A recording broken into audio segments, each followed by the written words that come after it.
Hoy el subsecretario de Gobernación, Ricardo Peralta, presentó el plan de pacificación de la 4T para la Huacana, Michoacán, el mismo lugar donde en mayo pasado supuestos grupos de autodefensas desarmaron a militares. Ayer, la secretaria de Gobernación, Olga Sánchez Cordero, dijo que la administración del Gobierno de México busca entablar un diálogo con las auténticas organizaciones de autodefensa.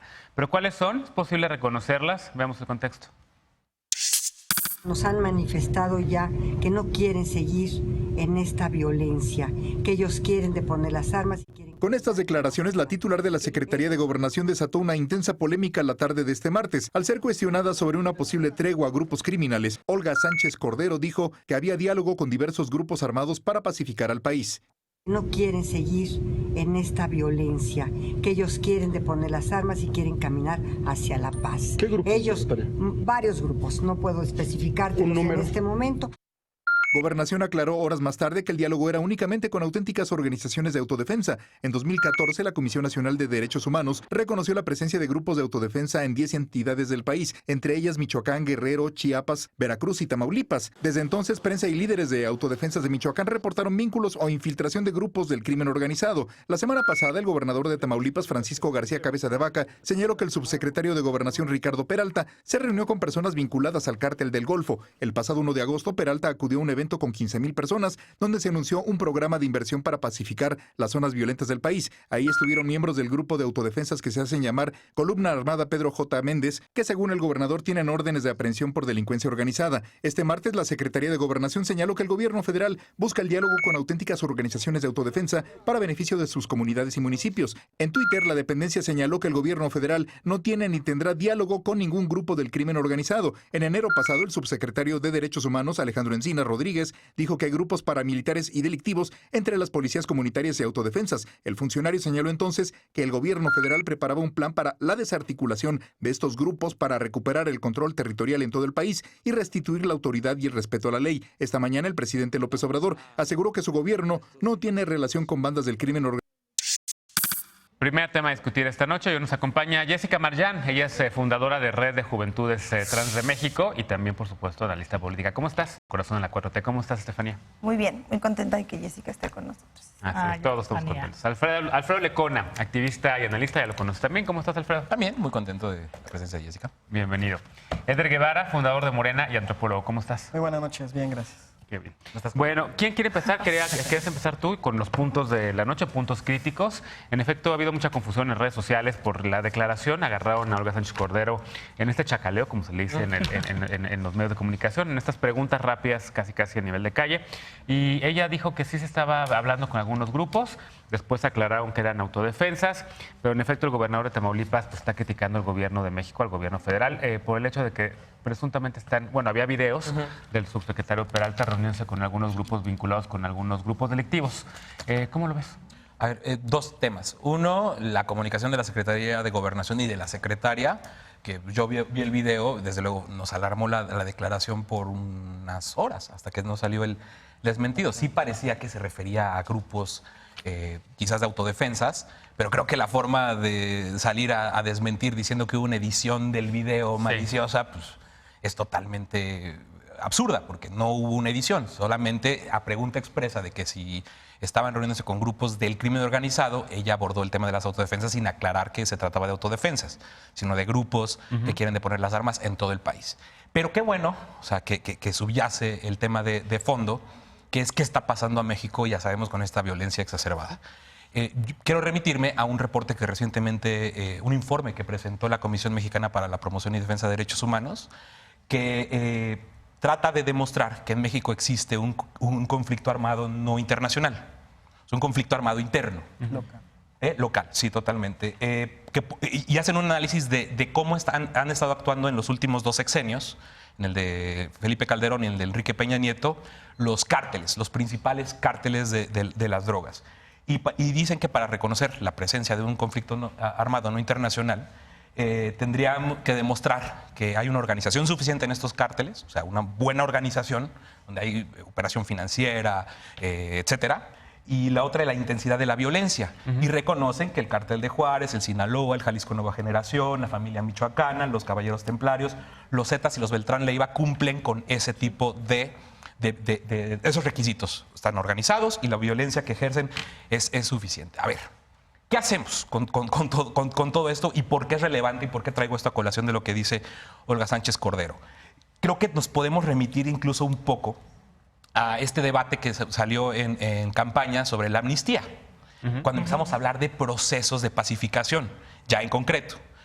Hay un compromiso público ante víctimas de Andrés Manuel López Obrador del 14 de septiembre, que yo insisto mucho cada que tocamos temas de estos, que es abrir procesos de justicia transicional, como han existido en otros países, uno muy peculiar para México, con el objetivo justamente de entender por qué se dieron estos crecimientos exponenciales de los cárteles en la guerra contra las drogas. ¿Y qué los cobijó? Que es desde luego un pacto de impunidad donde están los políticos y gobernantes de todos los niveles que encubrieron y que permitieron que estas redes de macrocriminalidad proliferaran durante la guerra contra las drogas. Es hasta el momento una promesa incumplida. Y con esto que pasó de la declaración de la exministra Sánchez Cordero y la declaración que hoy hace Andrés Manuel López Obrador de que no descartarían, de alguna forma lo dice en la mañanera, sentarse en un proceso de paz, pero previa consulta, digamos, ¿no? Como pasó en Colombia. Se habló también con grupos del crimen organizado. Eso era guerrilla. Es otra dimensión distinta a lo que hemos vivido en México. Son grupos armados. Son grupos armados, pero por eso digo que es importante reconocer qué pasa en México. Yo estoy completamente de acuerdo con lo que dice la Comisión Mexicana, que estamos en un conflicto armado interno, pero lo principal de todo esto, cuando Andrés Manuel dice, pero no lo podemos hacer sin las víctimas, pues entonces hay que recordarle que hay una promesa que no ha operado la Secretaría de Gobernación, hecha en Tlatelolco, insisto, el 14 de septiembre, las víctimas, de instalar mesas para la creación de un mecanismo internacional contra la impunidad, de una Comisión Nacional de la Verdad, de verdaderas medidas de reparación, y todo se ha centrado en la búsqueda. Y yo lo he dicho acá varias veces, en medida en que la búsqueda, y yo diría el hallazgo de las personas desaparecidas en México se vaya satisfaciendo, el siguiente paso es la justicia. Sí, de acuerdo. Y solo se va a lograr con justicia transicional. Y la amnistía y hablar con estos grupos es el último de los pasos a seguir para empezar a desarticular estas redes de macrocriminalidad, entender qué está pasando y qué pasó en todos los lugares de la República donde hubieron crímenes atroces en los últimos 12 años. A ver, mediáticamente, en efecto, muchos de los puntos que tocas, en efecto, el tema de si se reconoce como un conflicto interno o no, tiene también implicaciones jurídicas, internacionales también. El tema de la falta de comunicación o mala comunicación, que una mañana dicen una cosa, en la tarde dicen otra es otro. El tema también, por supuesto, de que a lo mejor sí hay pasos para, en efecto, cumplir con justicia transicional, y lo has dicho muchas veces en esta mesa. ¿Cómo lo estás viendo tú? Sí. Porque en efecto, yo no sé si vamos a cuestionar, yo no sé si en efecto haya como, primero tienes que hacer esto para justicia transicional y luego esto, si puedes mezclar, ¿no? Sí, si puedes dialogar, ¿por qué deja el diálogo hasta el final? A ver, creo que es muy importante que podamos distinguir entre grupos del crimen organizado y los grupos de autodefensas o incluso grupos de guerrilla. Sí. Desde los años 50 hasta la fecha, muchas organizaciones y muchos activistas de derechos del uso de tierra, de derechos ambientales, de derechos de los pueblos originarios, se tuvieron que armar para resistir en un momento dado a los caciques locales y después ahora, a partir de la supuesta guerra contra el narco, resistir a estos grupos del crimen organizado que además tienen la peculiaridad que son grupos transnacionales. Estas organizaciones que son totalmente regionales, ni siquiera son nacionales, no son lo mismo los que están en Costa Chica que los que están en la montaña en Guerrero, por ejemplo, o los que están en Michoacán o en el norte del país. Son organizaciones que se arman, pero no para delinquir, sino para sobrevivir. Y en ese sentido, creo que sí es muy valiosa la posibilidad y esta posibilidad que deja ver Olga Sánchez Cordero, de que tengan diálogo con esos grupos, porque ellos en realidad no quieren estar armados, no quieren estar en la clandestinidad. Lo que quieren es que el Estado se haga cargo de su seguridad, y es lo que hoy el presidente dijo, y es lo que también Olga está diciendo. Estos grupos no quieren estar armados, quieren transitar hacia la pacificación y el desarme, y entonces el Estado tiene que ayudarles a esa transición. ¿Cómo ayudarles? Sí, a través del diálogo, pero asegurando que los grupos que sí sí están fuertemente armados y que sí se armaron para cometer crímenes, pues no los van a aniquilar. Entonces, ahí creo que hay un proceso que es muy importante y yo sí creo que si bien es cierto que para la justicia transicional se tienen que establecer mecanismos claros, transparentes y donde se ponga siempre en la prioridad a las víctimas para este proceso de desarme de los grupos de autodefensa, de sobrevivencia, sí se puede dar de manera paralela. O sea, si ahorita tienen diálogo con ellos, yo creo que está muy bien. A ver, Jessica, en redes sociales mucha gente utilizó un video de presuntas camionetas último modelo del presuntamente cártel de Jalisco Nueva Generación para decir, con estos criminales están negociando. Okay. ¿Cómo lo ves? Pues me parece interesante porque justo en temas mediáticos, Andrés Manuel ha comentado que la principal función es ir tras las cuentas del crimen organizado. Y eso es algo que ha dicho. El tema, por ejemplo, del desarme, me parece interesante porque tenemos el ejemplo de Cherán. Entonces, Cherán, de alguna otra forma, lo que ha hecho es no solamente ser un territorio que genera sus propias autodefensas, sino que también es un territorio que tiene armamento que está avalado por el Estado, ¿no? Y eso se contrasta con declaraciones recientes de Andrés Manuel donde dijo que la seguridad le corresponde al Estado. Sí. Entonces, de alguna otra forma, ahí están los contrastes, es que Cherán, ¿no? Es más bien autogobierno, no es una policía comunitaria, sino que es todo un esquema de autogobierno por eso, en donde tienen su propia policía. Claro, municipal. Y de tema de democracia les corresponde a ello, pero de alguna otra forma sí contrasta el tema, por ejemplo, del desarme con el de la autodefensa. Ahora, el tema de la autodefensa me llama la atención que se confunda, porque si bien grupo criminal es específicamente dos personas que cometen cualquier delito y organización criminal es ya toda una estructura que se sustenta, se institucionaliza e incluso contiene una estructura de quién juega un papel, claro. Es esa donde ha dicho Andrés Manuel constantemente de no vamos a atacar no vamos a atacar directamente a los cárteles, sino a las cuentas. Esto realmente en el plan nacional ha asegurado que va hacia un plan nacional de reconstrucción y de paz.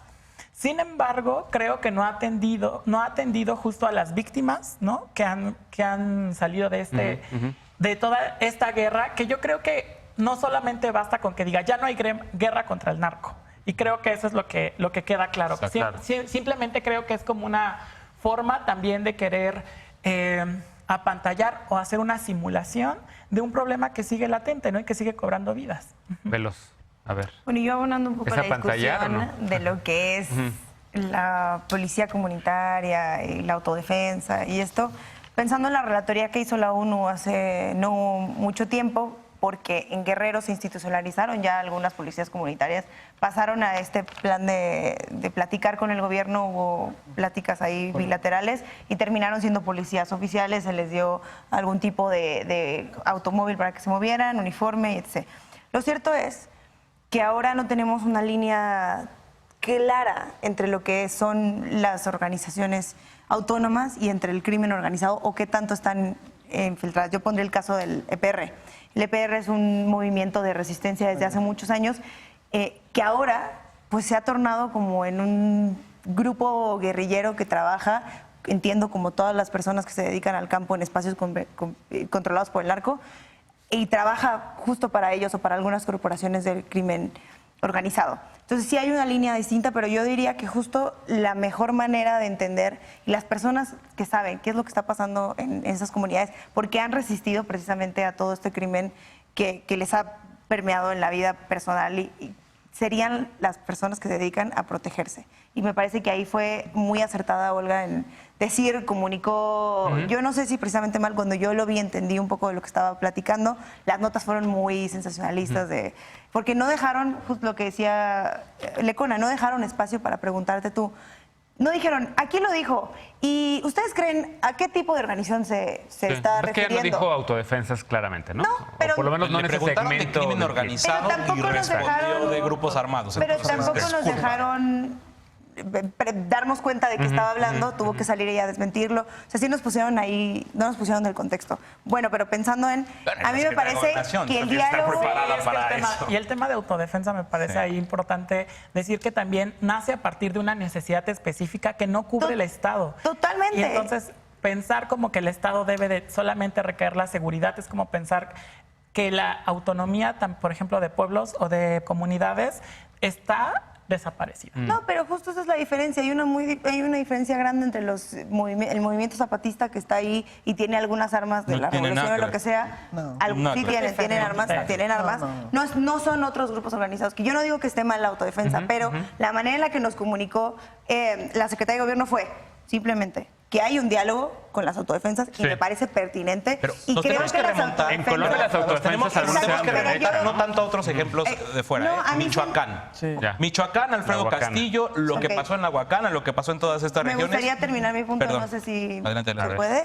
Entonces, lo que pasó en Guerrero, más allá de Michoacán, lo que pasó en Guerrero es un ejemplo de cómo no tendríamos que estar yendo tal cual al desarme o a la entrega de armas, sino a buscar institucionalizar a estas personas que nos podrían ayudar a combatir el crimen organizado desde ahí, como lo han estado haciendo mucho tiempo. Me parece que el diálogo es importante y podría ir por esa vía. A ver, último comentario y nos vamos a una pausa rapidísimo. Sí, lo que pasó en el proceso de Michoacán con el super virrey Alfredo Castillo, creo que es un claro ejemplo de cómo estos diálogos no pueden ser así de gobierno encerrado sin una transparencia mínima. Al final, grupos de autodefensa también contrarios al grupo con el que estaba dialogando y el que se estaba armando y el que se estaba diciendo, el americano y todos estos. ¿Cómo? ¿Qué es la transparencia en los diálogos? Saber, o sea, el país necesita saber con quién estás dialogando y cuáles son los conflictos, cuáles son las regiones. Y lo que hizo Ricardo Peralta es que justo por eso toma relevancia lo de Ricardo Peralta con la advertencia del gobernador de Tamaulipas yendo a hablar con grupos a los cuales están ligados con esto. Eso, rápido. En que luego publiquen un artículo en el que rápido. Bueno, a ver, entonces háganlo bien. 20 segundos porque pues háganlo bien. Rapidísimo, Cherán y ZLN son cosa aparte. Se tienen que discutir aparte. Si quieren lo discutimos la semana que viene. Vamos a una pausa. Vamos a retomar un tema que habíamos ya tomado en esta mesa que prometimos que retomaríamos. Las iglesias evangélicas están ganando espacios en toda América Latina. México no es la excepción. También ganan influencia ante el poder político aquí. Regresamos con este tema punto y contrapunto.